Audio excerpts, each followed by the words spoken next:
Es un placer para nosotros recibir aquí, en el día de hoy, a dos destacados gremialistas, médicos, y médicos que están en los hospitales.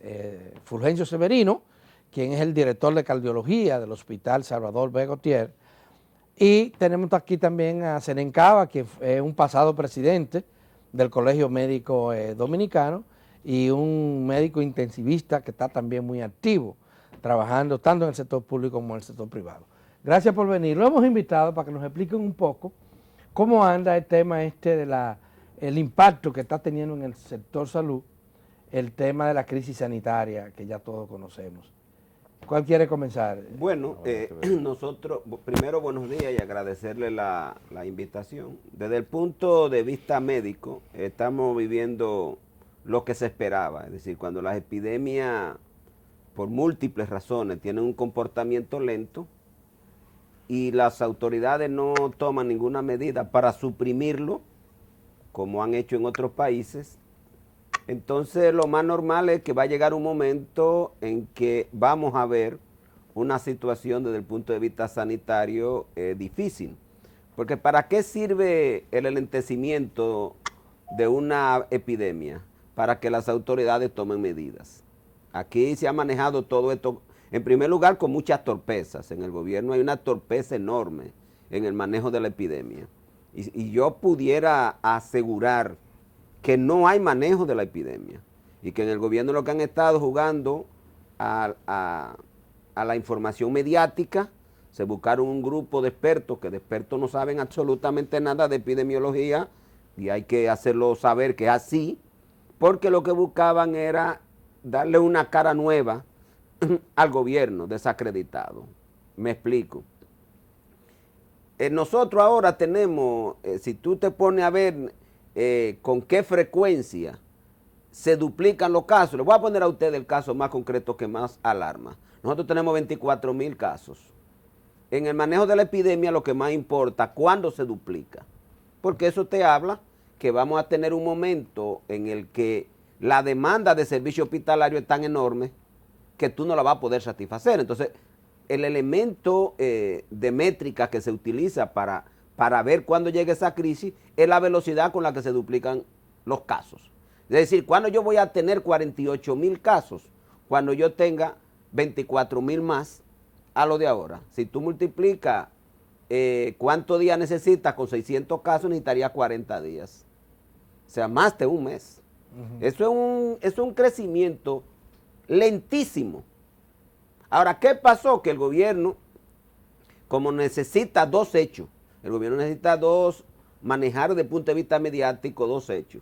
Uno es atemorizar a la población por un tema político y otro que es tener la capacidad con atemorizar a la población de que la cosa está muy mala. Entonces el gobierno lo que maneja la posibilidad de gestionar recursos atendiendo al estado de emergencia en el que durante todos estos 3 meses hemos estado sumergidos. Entonces, ¿qué hizo el gobierno?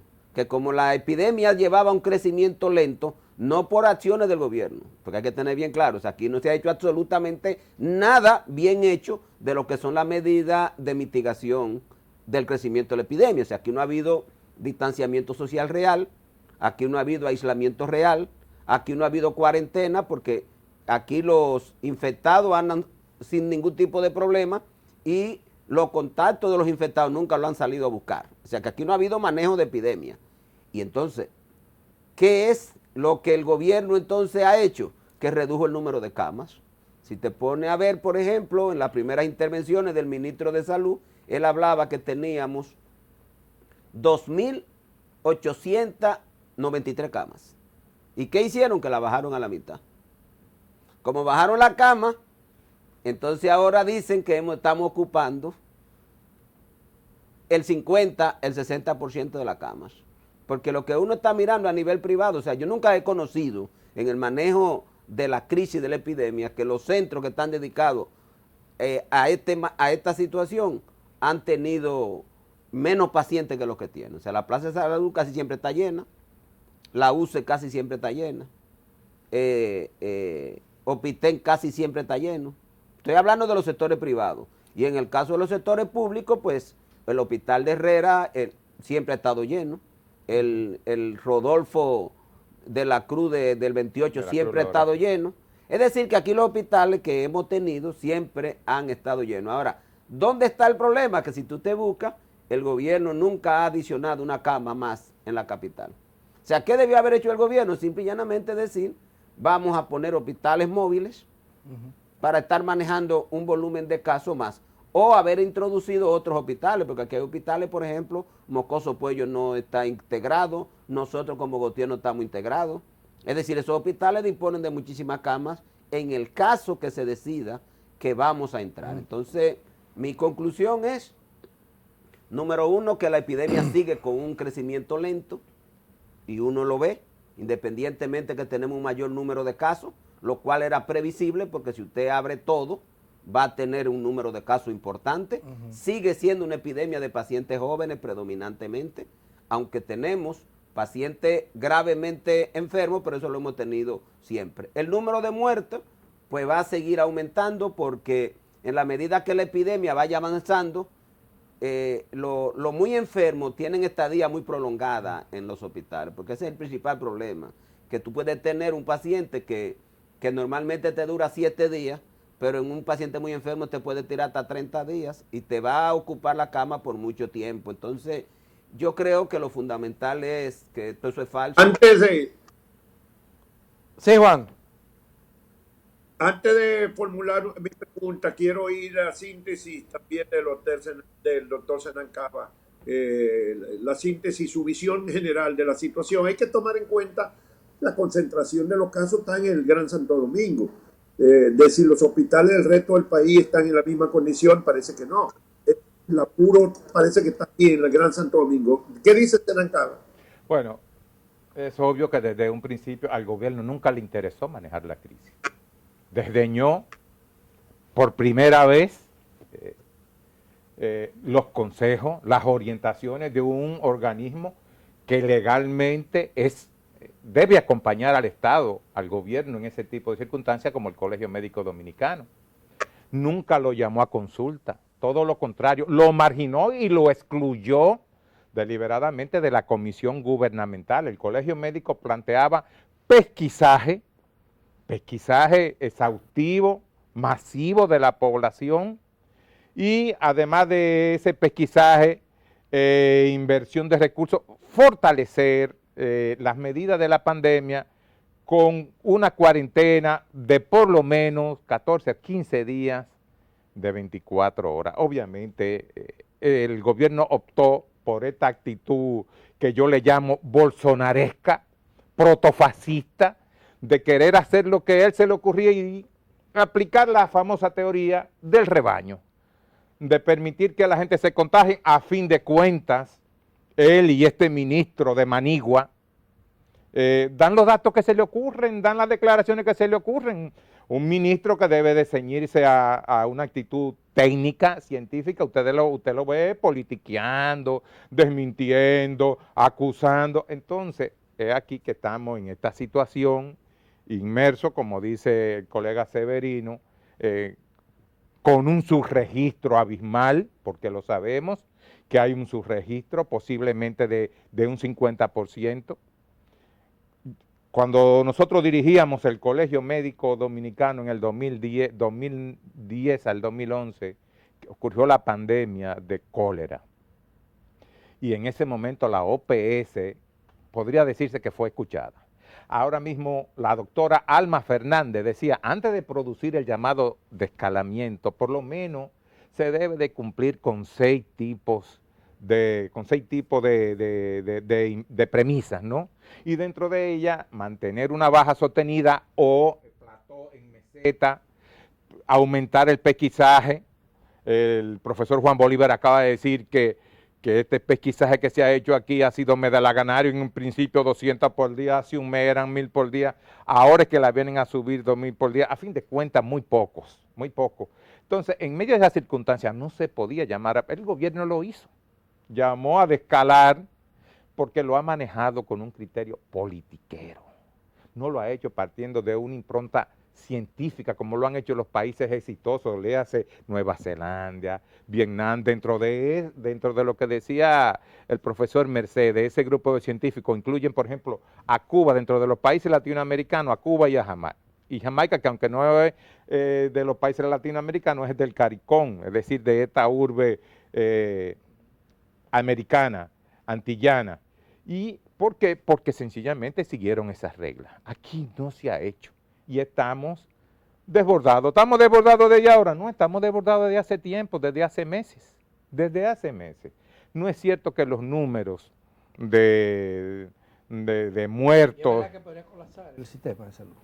Es que este sistema ha estado colapsado permanentemente, es que ha estado colapsado permanentemente, más aún aquí con estas reconstrucciones que se hicieron y estos desmantelamientos, desvencijamientos de hospitales, prácticamente se le quitó a esas instituciones que muchas de ellas adaptaban desde 1948, como el AIBAR, otras del 59, como el Mocoso Puello, perdieron prácticamente casi el 50% de su cama, porque se han ido adecuando para servirle a un modelo privatizado. No sé si me deja decir algo, para que ustedes tengan, si ustedes buscan el registro mundial, el porcentaje de pacientes en unidad de cuidado intensivo es más o menos un 2% de los activos. Nosotros tenemos 9.700 pacientes activos. Estaríamos hablando que deberíamos tener 194 pacientes en cuidado intensivo y tenemos 164. Es decir, el tema del Gran Santo Domingo es que todos ustedes lo saben, el Gran Santo Domingo es una ciudad enorme con mucha población y no tiene centro de salud, porque aquí se cerró el Morgan, se cerró el Padre Villini. ¿Y cuáles hospitales se quedaron? El Gautier y se quedó el Mocoso Puello, nada más.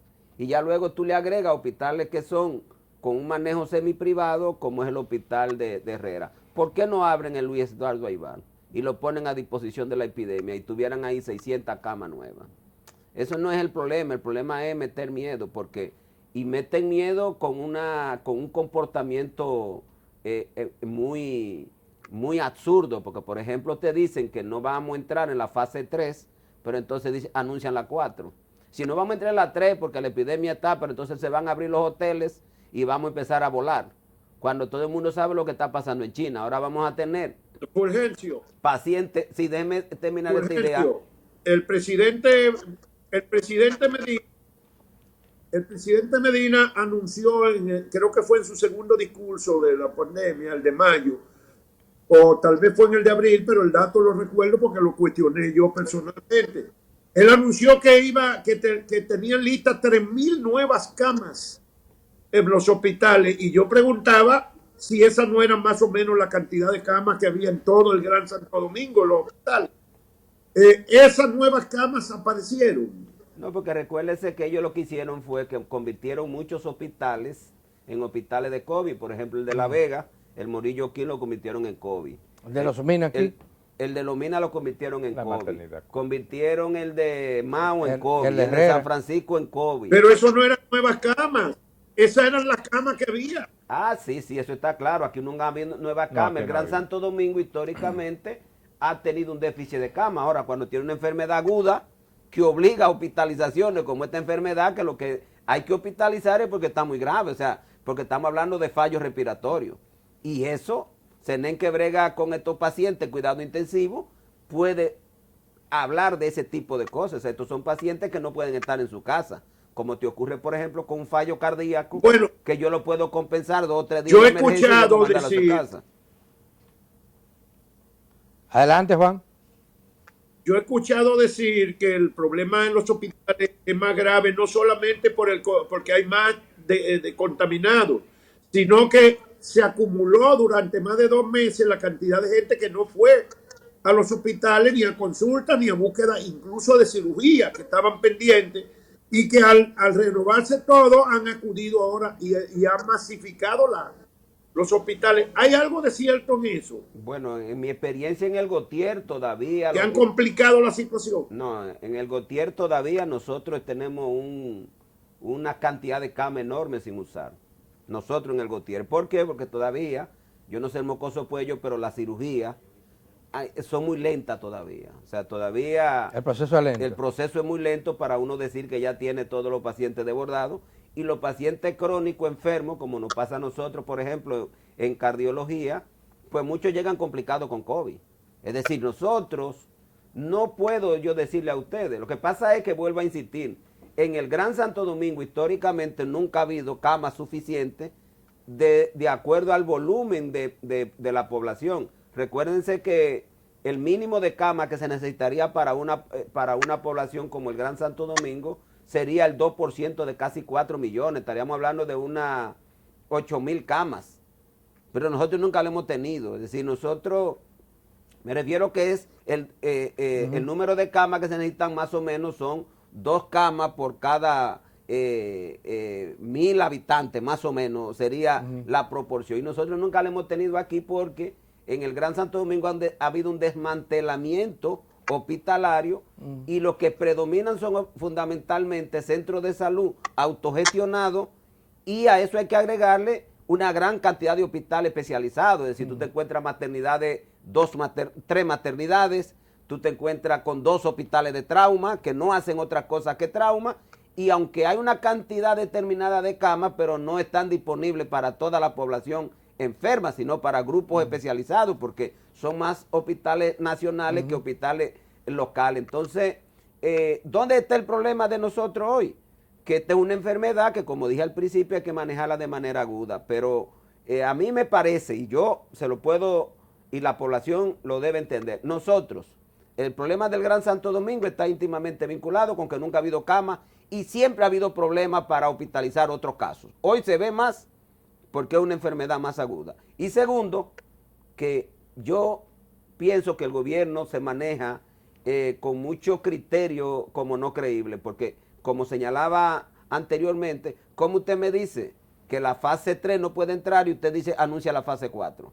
Porque ¿qué es lo que tiene China hoy? China lo que tiene hoy es que como producto de los vuelos, y acaba de suspender miles de vuelos, le están llegando casos nuevos. Imagínense ustedes en esta etapa en la que estamos, que todavía la epidemia, como le dije, tiene un crecimiento bastante lento porque se está duplicando cada 40 días. Que nosotros ahora, los casos locales que están reproduciéndose por un mal manejo, y que ahora le traigamos casos nuevos que vengan en vuelos. Entonces, eso es una contradicción, pero lo que pone en evidencia es que el gobierno ni cree en el buen manejo de la epidemia, ni tampoco tiene el temor de que hayamos desbordado la situación, excepto el Gran Santo Domingo, que yo creo que Zenén y yo estamos claros de que aquí siempre ha habido ausencia de cama desde la perspectiva de manejar un volumen alto de pacientes críticos, porque ustedes conocen que todas las emergencias siempre han estado desbordadas. Bueno, se nos ha terminado el tiempo, lamentablemente. Muchísimas gracias a Zenén Cava, muchísimas gracias a Fulgencio Severino por esta importantísima intervención de ustedes, que ilustra bastante cuál es la realidad que se está viviendo en el Gran Santo Domingo y en el país. Y a ustedes no se muevan, que tenemos más todavía.